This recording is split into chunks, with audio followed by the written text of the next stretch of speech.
I attended Pete Olson's town hall meeting recently, and he had a graph there. And of course, the graph was split in half. There was a left side that he totally ignored, and there was a right side that showed from like 1981 up to present day, and then projected further up where we're running record deficits and going to actually bankrupt the country. I pointed out to Mr. Olson that on the left side of the graph, if you looked at it, it shows that after World War II, our debt as relates to GDP was over 100%, whereas in the right side of the graph, the debt showed that we're a little over 50%.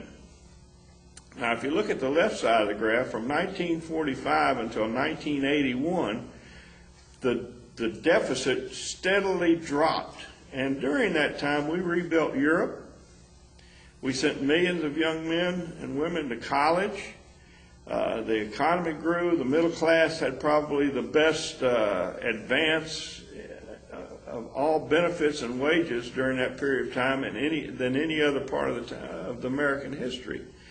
But yet, Mr. Olson points to the right-hand side where we got deficits. So I asked him, I said, well, how many tax cuts did we have during that 1945 to 1981? He said, I don't know. I said, none.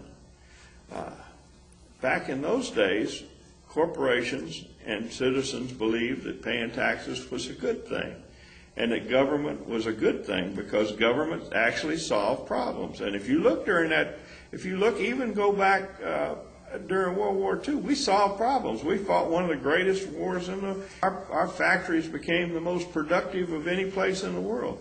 So if you look at it, government does solve problems. But unfortunately, Ronald Reagan came in and made the statement, government is not the solution, it's the problem. And from that time on, we've looked at our government as in a negative way. And from that time on, our society has suffered. We haven't done things to make things better for the working class.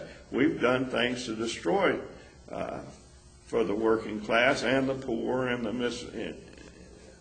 this Ronald Reagan's time in 1981, when he started telling us that government was no good, at that point the graph started going up, debt started growing, and it's continued to grow. And at the same time, benefits and advancement in the middle class has deteriorated.